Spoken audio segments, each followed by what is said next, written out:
Alhamdulillah, alhamdulillahilladzi akramana wa khassana bil iman wal islam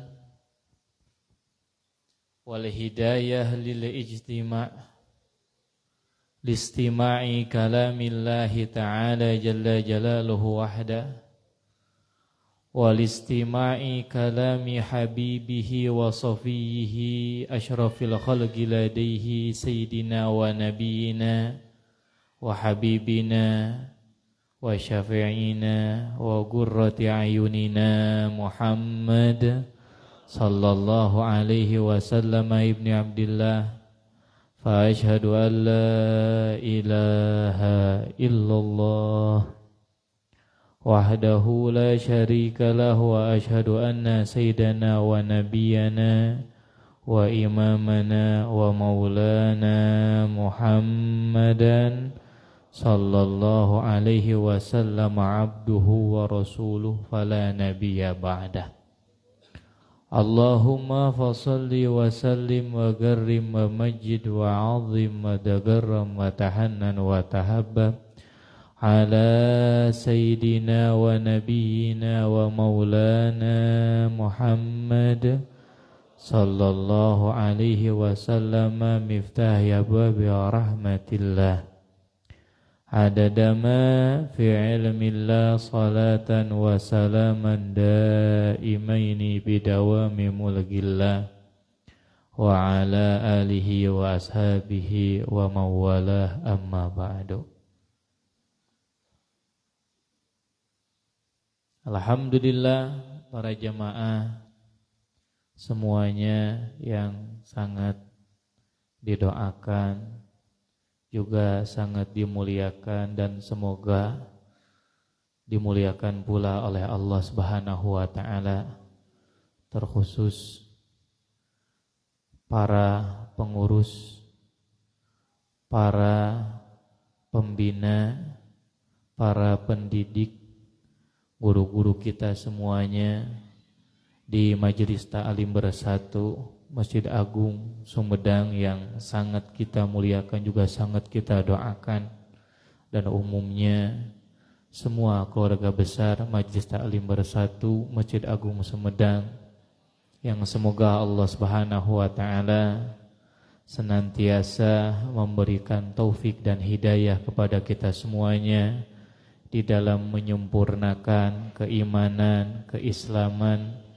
di dalam membangun ketakwaan dan di dalam membangun keihsanan, di dalam memperbaiki diri kita zahir dan batinnya, sehingga setiap detiknya, setiap waktunya, hari demi hari semoga amaliyah kita bertambah baiknya, dan semoga setiap waktunya, setiap detiknya bertambah pula kebaikan dan anugerah dan keridhaan dari Allah Subhanahu wa taala kepada kita. Semuanya digobul hajatnya, diampuni dosanya, dan semuanya diluhurkan derajatnya. Semuanya dijadikan orang yang bertakwa, dan beserta pula keluarga-keluarganya Allah jadikan orang-orang yang bertakwa, yang bahagia di dunia serta di akhiratnya, mendapatkan syafaat Nabi besar Muhammad sallallahu alaihi wasallam. Amin ya Allah ya rabbal alamin. Alhamdulillah, kita tidak ada henti-hentinya berkumpul, bertatap muka, bermuajahah, bermukalama, khususnya di tempat yang mulia dan dengan orang-orang yang mulia.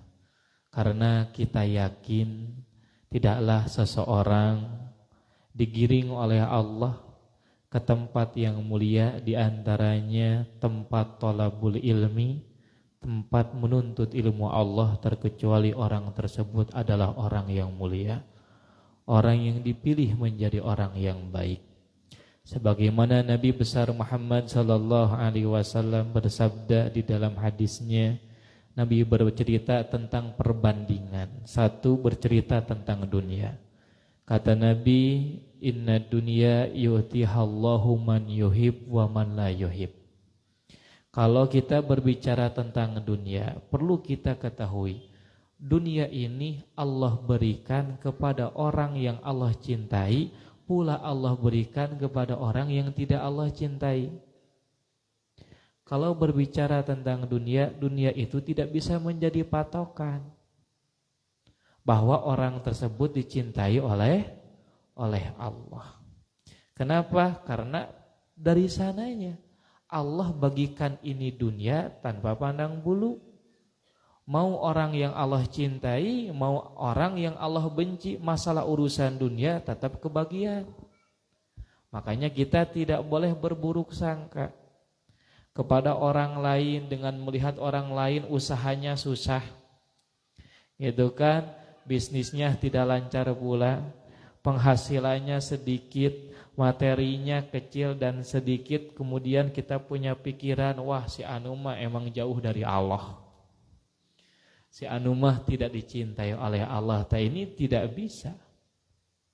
Terlahir pemikiran seperti itu. Kenapa? Karena Nabi telah menjelaskan kalau urusan dunia perlu kita ketahui. Allah berikan kepada orang yang Allah cintai dan Allah berikan pula kepada orang yang tidak Allah cintai. Contohnya di Al-Quran Allah gambarkan dua-duanya. Satu dunia Allah berikan kepada orang yang Allah cintai, satu diantaranya di Al-Quran Nabi Sulaiman alaihissalam. Allah berikan dunia kekayaan, kerajaan-kerajaannya satu dunia. Nabi Sulaiman alaihissalam, kemudian Iskandar Dzulqarnain. Ini orang-orang yang Allah cintai, Allah berikan dunia kepada mereka, bentangkan dunia untuk mereka. Pula Allah menggambarkan di Al-Quran, orang yang dibenci oleh Allah namun dunianya terbentang luas bagi mereka. Di antaranya Raja Namrud, yang hancur di masa Nabi Ibrahim alaihissalam, di mana kerajaannya pula sama satu dunia di masanya. Kemudian kita mendengar ada Qarun, di mana kekayaannya luar biasa. Kita mendengar ada Firaun, di mana kekayaannya pula kerajaannya luar biasa. Dunia mereka miliki, namun itu tidak menjadi pertanda bahwa orang tersebut dicintai oleh Allah Subhanahu wa taala. Kata Nabi, kalau ingin tahu apa tanda yang paten bahwa orang tersebut dicintai oleh Allah? Kata Nabi, bahwasanya ilmu wala yu'til ilma, kata Nabi. Namun Allah tidak memberikan ilmu agama ini illa man yuhibbuhu minal abrar, kecuali kepada orang yang Allah cintai dari golongan orang-orang yang baik, dari golongan orang-orang yang saleh. Kata Nabi, kalau ingin tahu tanda dicintai oleh Allah itu yang pasti adalah apa? Ketika diberikan ilmu Allah. Dari sana kita berpikir lagi, gitu kan? Kita digiring ke majelis ini. Apa yang kita cari? Apa yang kita dengar? Adalah ilmu Allah. Maka otomatis berarti di sana ada suatu tanda. Tidaklah seseorang digiring ke majlis seperti ini terkecuali itu menjadi pertanda bahwa orang tersebut dicintai oleh Allah. Dan termasuk golongan orang-orang yang baik di sisi Allah. Subhanallah. Makanya kita bersyukur. Kita sering sama Allah dikumpulkan di majlis seperti ini. Di majlis ilmu Allah dengan orang-orang yang baik. Karena intinya kalau di akhir zaman, hasil survei para ulama, survei semuanya, intinya kalau ingin selamat di akhir zaman itu adalah apa? Sering kumpul dengan orang saleh. Intinya itu. Kenapa? Kalau kita punya pemikiran intinya sekarang ya kita yang penting ibadah. Ibadah itu ibadah yang gimana? Ibadah kita sendiri, hanya mengandalkan ibadah sendiri saja, sholat sendiri, zikir sendiri, semuanya serba sendiri, bukankah sudah banyak contoh-contoh? Bahkan kita pernah merasakan, bahkan sampai saat ini kita pula merasakan, Sholat ya sholat dilaksanakan, namun ternyata hati ini subhanallah jauh daripada ketenangan. Sholat dilaksanakan, namun ternyata pikiran dan keyakinan ini sangatlah kotor. Menistakan, menginjak-injak ketinggian Allah subhanahu wa ta'ala. Merobek-robek kesucian Allah subhanahu wa ta'ala. Hati ini kotor dengan keraguan akan keagungan, akan kebesaran, akan pengaturan rizki Allah subhanahu wa ta'ala. Salat kita laksanakan, puasa pula kita laksanakan, kemudian zikir pula kita laksanakan, namun ternyata terkadang hal seperti itu pula hadir pada diri kita. Namun kita sering juga merasa aneh kalau dipikir-pikir ketika duduk dengan ulama, duduk dengan orang soleh, entah apa, terasa ada tenang yang menyelimuti hati. Seakan-akan hati dan pikiran ini yang tadinya panas, Allah sirami dengan air. Dengan air yang sejuk dan jernih. Adem pikiran, hati adem, subhanallah. Padahal kita sholat gitu kan. Sering sholat tuh, kira-kira melahirkan seperti itu tidak? Perasaan orang sholat tapi dari desak gitu. Gitu kan? Subhanallah. Ini kehebatan. Duduk di majlis seperti ini. Oleh karena itu, godaan setan yang paling besar yang sering sekali saya jelaskan, godaan setan yang paling besar di akhir zaman adalah apa? Menjauhkan manusia dari kumpulan-kumpulan majlis para ulama Allah. Karena ketika manusia sudah jauh dari ulama Allah, ketika manusia sudah jauh dari majlis para ulama Allah, maka di sanalah merupakan ketenangan setan. Dan merupakan kebahagiaan setan. Bahkan kalau digambarkan di mana orang-orang sudah jauh dari Allah, setan bahasana cigana pensiun. Setan cukup hanya menonton saja. Kenapa kata setan? Biarin, kalau orang jauh dari ulama biarin sholat-sholat, tapi kan kayak gitu. Sholat tapi menggerutu tuh hatinya. Sholatnya ke Allah, tapi yang dia caci maki juga Allah. Dia sholat menghadap kepada Allah, tapi di samping sholat hatinya dia mencaci maki Allah. Gitu kan? Hatinya kan protes kepada Allah. Jadi setan, biarin sholat, biarin. Makanya ini merupakan anugerah dari Allah Subhanahu wa taala, nikmat yang luar biasa. Ketika kita diberikan karunia bisa duduk dengan orang-orang yang soleh, duduk dengan para ulama dan ini pula menjadi tanda orang yang bertakwa. Di antara tanda orang yang bertakwa, orang tersebut senang duduk dengan ulama.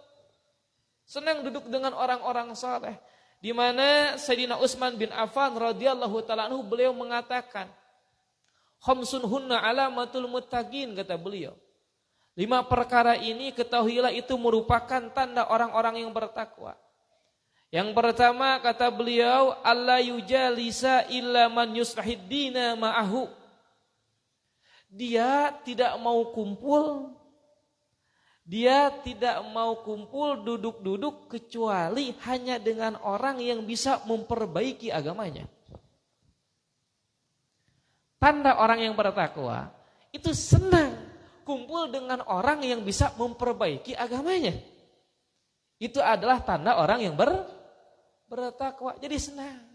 Masya Allah. Kenapa kumpul dengan ulama kan enak. Diperbaiki agamanya, diperbaiki pikiran, diperbaiki sekarang hatinya, diperbaiki amal-amalannya. Dekat dengan ulama bukan hanya pikiran dan hati, tiba-tiba mulut ini ingin istighfar, astagfirullah, gitu kan?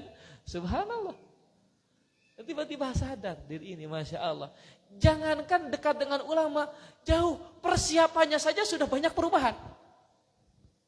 Jangankan sudah duduknya, baru niatnya mau kumpul dengan ulama, udah beda tampilan, semuanya udah beda. Gimana? Dari mulai tampilan, Masya Allah tampilannya luar biasa. Yang tidak tutup aurat, gitu kan? Ketika mau kumpul dengan ulama makan kadang nutup aurat. Gitu kan? Tutup auratnya. Subhanallah, pakai kerudung, tutup bagaimana? Dengan pakaian-pakaian yang luar biasa, kemudian memakai minyak wangi, bersih. Itu kan salah satu tanda. Tanpa kita sadari, bukankah itu adalah perubahan? Bayangin, perubahan yang Allah berikan sebelum kita kumpul dengan ulama sudah Allah tunjukkan terlebih dahulu. Itu tanpa kita sadari, itu kan perubahan. Meskipun ya contohnya ya itu maden gitu kan, ya eta mah di mana dek ngariung di mana udahnya dilepas lagi. Itu kan urusan entar. Kita tidak tahu. Tapi kita tidak bisa memungkiri bahwa gitu kan, kita di waktu itu Allah berikan hidayah luar biasa melalui mau kumpul dengan mau kumpul. Setelah kumpulnya, subhanallah, banyak anugerah yang Allah berikan kepada kita. Tanda orang yang bertakwa adalah senang kumpul dengan orang-orang yang memperbaiki agamanya. Otomatis berarti kayak gini gambarannya. Kalau kumpul dengan orang yang memperbaiki agamanya, maksudnya gimana? Kumpulannya berarti pembahasannya adalah pembahasan yang bisa memperbaiki agama. Apa yang diceritakan di sana? Dikit-dikit diselipkan Allah, dikit-dikit diselipkan Nabi besar Muhammad Sallallahu Alaihi Wasallam. Coba kita kalau duduk dengan ulama bahas bisnis sekalipun gitu kan diselipkan Allah. Ketika bahas bisnis sekalipun diselipkan Allah. Ketika bahas bisnis sekalipun diselipkan Nabi besar Muhammad Sallallahu Alaihi Wasallam, sehingga kita menjadi sadar, ternyata di dalam urusan bisnis saya butuh Allah. Saya sadar. Sekarang apa yang hilang dari bisnis saya? Yang hilang adalah Allah. Karena saya tidak pernah mensertakan Allah di dalam urusan bisnis saya. Gitu kan? Ya pikiran saya mensertakan Allah, eta mah urusan ibadah. Urusan sholat baru sertakan Allah. Urusan puasa sertakan Allah. Urusan zikir sertakan Allah. Kan ini mah urusan dunia. Gitu kan? Bahkan terkadang kita diberikan salah paham oleh setan dengan bahasa dan pemikiran gimana? Kalau urusan dunia jangan bawa-bawa Allah. Kenapa? Kan dunia itu hina. Masa kita harus bawa-bawa Allah? Salah itu. Itu pemikiran yang salah. Harusnya di dalam setiap keadaan kita membawa Allah Subhanahu wa ta'ala. Subhanallah. Ini alamat yang pertama. Alamat yang kedua. Alamat yang kedua orang bertakwa itu kata Sayyidina Utsman bin Affan, idza asabahu syai'un 'azimun minad dunya yarahu wabala. Kalau orang takwa itu unik. Ketika ditimpa oleh dunia yang besar, diberikan harta yang banyak. Kalau orang yang bertakwa diberikan harta yang banyak itu, dia pandangnya itu salah satu danger. Bahaya, peringatan. Itu merupakan bahaya. Ketika diberi dunia banyak, dia pikir, dia pandang gitu kan, itu merupakan bahaya. Itu gimana? Tanda orang yang bertakwa. Beda dengan kita. Coba kita kalau dapat dunia yang banyak, kita pandangnya itu merupakan apa? Keuntungan. Oke, kok bisa ya? Kita pandang kan itu merupakan keuntungan. Apa yang dimaksud orang yang bertakwa ketika mendapatkan dunia yang banyak itu pandangnya merupakan suatu bahaya? Kenapa? Yang dilihat bukan ketika itu saja, tapi kelak. Kelak itu akan gimana? Kenapa? Karena saya dengan diberikan harta yang banyak, otomatis tanggung jawab saya juga banyak. Otomatis yang dipertanggungjawabkan oleh saya di hadapan Allah juga banyak. Sekarang kalau saya dikasih harta contoh 100.000, datang kepada Allah gak akan banyak pembahasan. 100.000 dipakai otomatis gak akan dipakai apa-apa. 100.000 kan hanya kebutuhan, paling kebutuhan makan dan minum udah keburu habis duluan. Coba kalau sekarang dikasih satu hari 100 juta, kemudian ditanya Allah 100 juta dipakai apa? Gitu kan? Yang otomatis ya gitu kan umumnya kalau untuk kebutuhan masalah makanan minum tidak seberapa. Contoh 10 juta, sisanya 90 juta dipakai apa? Di mana semuanya akan dipertanggungjawabkan oleh Allah Subhanahu wa taala. Makanya memandangnya ketika dapat harta besar, wah cilaka. Wah takut. Langsung buru-buru dibagikan hartanya. Ini yang menjadi sebab Nabi besar Muhammad sallallahu alaihi wasallam beliau menyatakan, demi Allah, saya tidak senang berlarut 3 hari. Demi Allah, seandainya saya memiliki gunung emas, saya tidak senang berlalu 3 hari kemudian masih nyisa dari gunung tersebut. Seandainya diberikan gunung emas, 3 hari itu udah pasti habis semuanya. Dibagikan oleh Nabi besar Muhammad sallallahu alaihi wasallam. Kenapa? Takut menyimpan harta yang banyak. Ini tanda orang yang bertakwa. Kemudian tanda yang ketiga apa? Idza asabahu syai'un qalilun minad dini igtamma bidzalik. Kalau seandainya dia diberikan nikmat agama meskipun sedikit, nikmat agamanya, igtamma bidzalik, dia merasa dan menganggap itu adalah keuntungan yang luar biasa. Ketika diberi agama meskipun sedikit, dia merasa bahagia. Kenapa? Karena dia tahu itu merupakan keuntungan yang luar biasa. Gitu kan?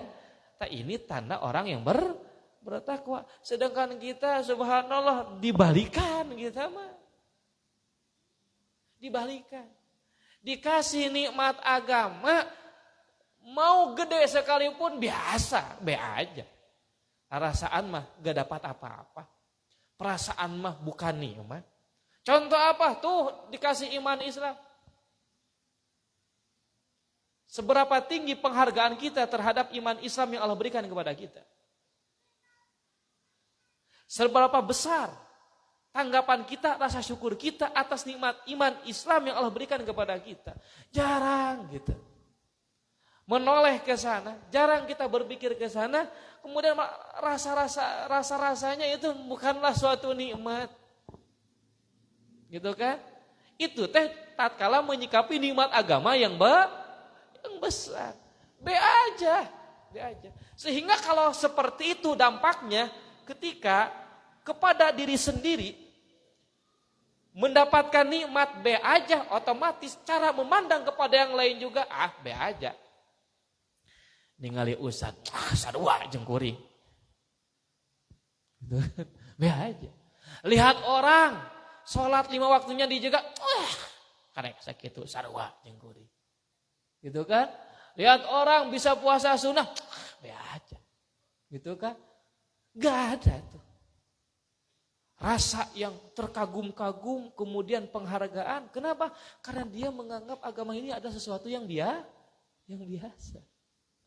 Nah ini kebalikan. Tanda orang yang bertakwa. Kalau orang bertakwa itu gak seperti itu.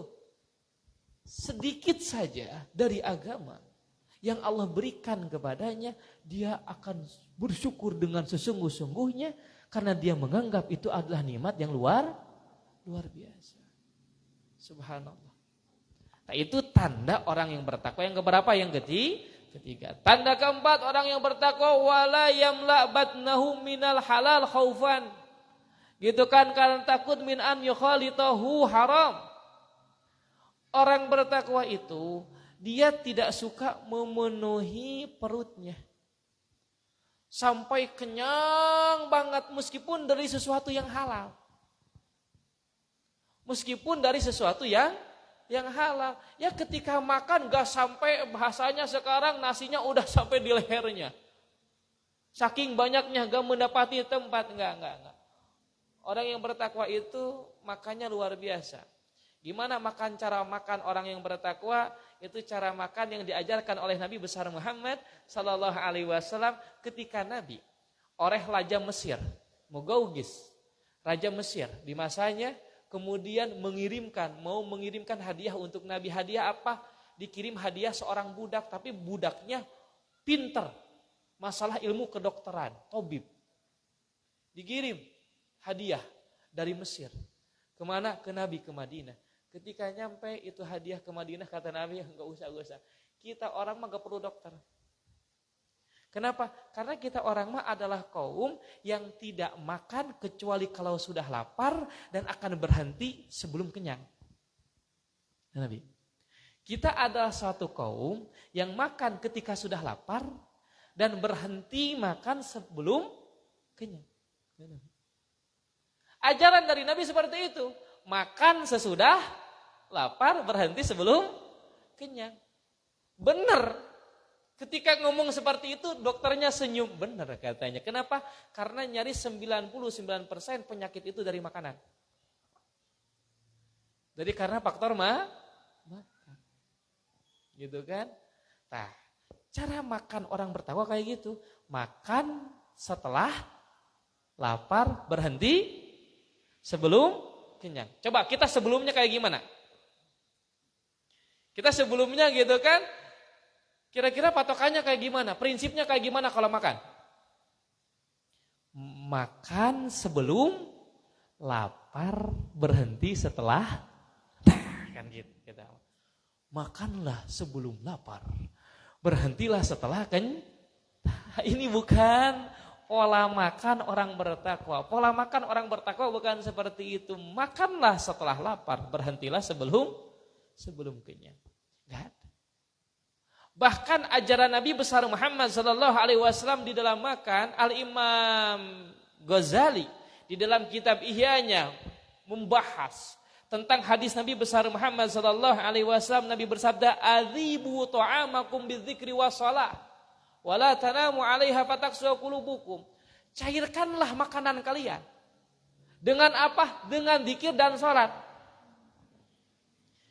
Jadi kalau kita makan, jangan langsung tidur, jangan langsung tidur, diisyaratkan. Kenapa? Fataksu qulubukum, itu menyebabkan keras hati kalian, kata Nabi. Jadi kalau kita sudah makan, jangan langsung tidur. Cairkan dulu. Gimana cara mencairkannya? Ya kan kalau kita mau jalan dulu kan kayak gitu kan, jalan dulu. Kalau yang lebih afdal apa? Satu zikir, kalau enggak sholat. Imam Ghazali membahas, ari zikir, maksud zikir itu segimana zikirnya? Kata Imam Ghazali, kalau baca Quran 1 juz. Jadi setelah beres makan, cara menurunkan makanan nanti baca Quran sabar aja. 1 juz. Kalau enggak baca tasbih 100 katanya. Baca subhanallah 100. Itu kalau dengan zikir bacaan. Kalau dengan sholat 4 rakaat katanya. Itu turun makanan. Subhanallah. Sholat 4 rakaat itu menjadi turun maka cara turun makanan kayak gitu. Ketimbang jalan-jalan sekarang nggak dapat pahala, setelah makan mendingan wudhu kemudian sholat. Makanya di Tarim, di Yaman ada seorang Habib yang Masya Allah badannya. Jadi senang makan kurma. Tapi beliau termasuk orang yang banyak makan tapi jadi wali. Karena rata-rata kalau orang gitu kan yang tipe wali itu tipe orang yang jarang ini masih senang makan tapi jadi wali. Gimana katanya? Beliau makannya yang dimaksud senang makan itu makan kurma. Karena makan konsumsi yang seperti itu sehari-harinya. Beliau itu punya kebiasaan. Setelah beres makan kurma, per biji kurmanya dihitung rakaat. Per biji kurmanya dihitung rakaat. Jadi kalau makan 4 butir kurma berarti 4 rakaat. Kalau makan 10 butir kurma berarti 10 rakaat. Makanya kalau kata Ayu Umar, kalian juga silakan. Kalau senang makan silakan banyak makan. Setelah beres makan hitung berapa nasi yang kalian makan. Kemudian sholatlah sebanyak itu. Subhanallah. Ini jadi luar biasa. Bahkan orang-orang Nasrani sendiri geleng-geleng ketika Nabi besar Muhammad SAW mengajarkan yang namanya taraweh. Orang Nasrani geleng-geleng lihat orang Islam. Bisa-bisanya orang Islam makan banyak, buka Allahu Akbar, eta teh udah ngajajar eta teh kolakna aya.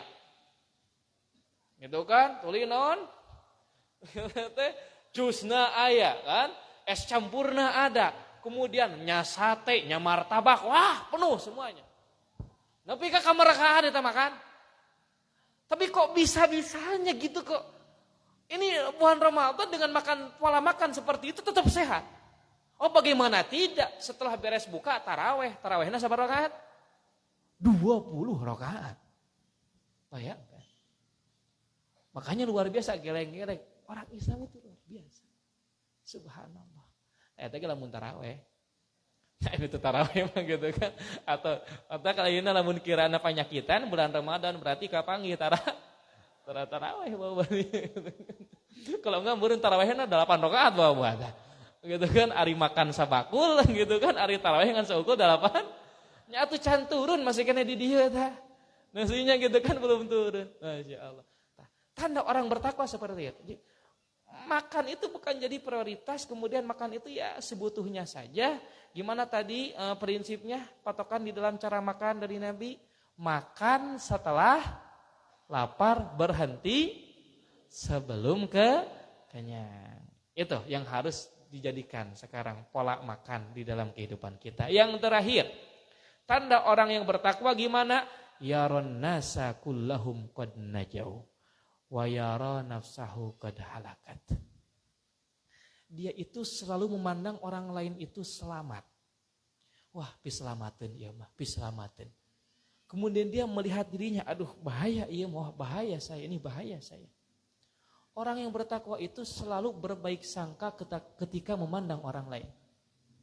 Ketika melihat orang lain itu selalu melihat setiap satu di antara orang yang dia lihat itu mereka masing-masing memiliki potensi masuk surga.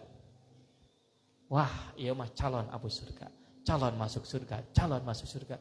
Setiap satu, siapapun yang dia pandang, dia memandangnya memiliki potensi calon gitu kan, penghuni surga. Beda dengan kita. Kalau kita mah enggak, serasa surga milik pribadi. Gimana lihat orang lain? Neraka, neraka, neraka, neraka, neraka. Kabeh we neraka. Gitu kan? Itu kita.